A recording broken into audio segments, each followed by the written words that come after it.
मैं आपको एक कहानी सुनाने जा रहा हूँ। स्टोरी नेम चूहा और बिल्ली की दोस्ती। एक शहर में एक सेठ रहता था।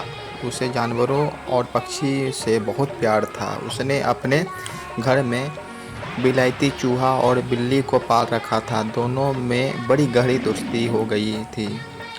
उनकी दोस्ती को देखकर देसी चूहा और बिल्ली चकित रहते थे, मगर विलायती चूहा और बिल्ली दोनों सेठ के घर में मौज मस्ती से अपने दिन गुजार रहे थे। उनको किसी बात की कोई चिंता नहीं थी। एक रोज़ चूहा बिल्ली से बोला, हमें यहाँ रहते हुए कई वर्ष बीत गए, मगर हम इस कॉलोनी में कहीं घूमने गए नहीं हैं।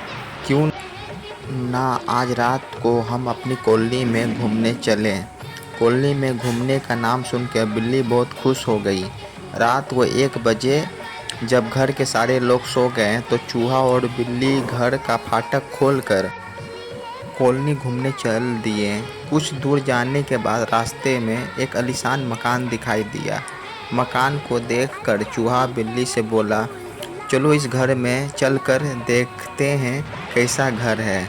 इतना कहकर चूहा और बिल्ली घर के दरवाजे को लांघकर अंदर पहुंच गया।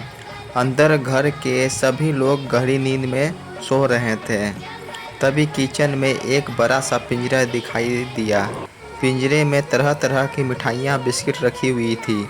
मिठाइयाँ और बिस्किट को देखकर विलायती चूहा के मुंह में पानी भर आया और बिल्ली से बोला, चलो उस छोटे से घर के अंदर चलकर भर पेट मिठाइयाँ और बिस्किट खाते हैं। असल में उसे पता ही नहीं था कि वह पिंजरा है। अभी चूहा और बिल्ली आपस में बात ही कर रहे थे, तभी वहाँ पर एक देसी चूहा आ गया और विलायती बिल्ली और चूहे को देखकर बोला, लगता है कि तुम दोनों विलायती चूहे और बिल्ली हो। ये दोनों बोल पड़े कि तुम्हें कैसे पता चला कि हम विलायती हैं। जब पता चला कि तुम दोनों मिठाई और बिस्किट खाने पिंजरे में जाना चाहते हो तो मुझे पूरा यकीन हो गया कि तुम दोनों विलायती ही हो। तुम दोनों भूल कर भी अंदर मत जाना। वहाँ पिंजरा में जाते ही पिंजरा का फाटक बंद हो जाएगा और तुम दोनों अंदर फंस जाओगे और फिर मकान मालिक तुमको शहर से दूर जंगल में छुड़वा देगा।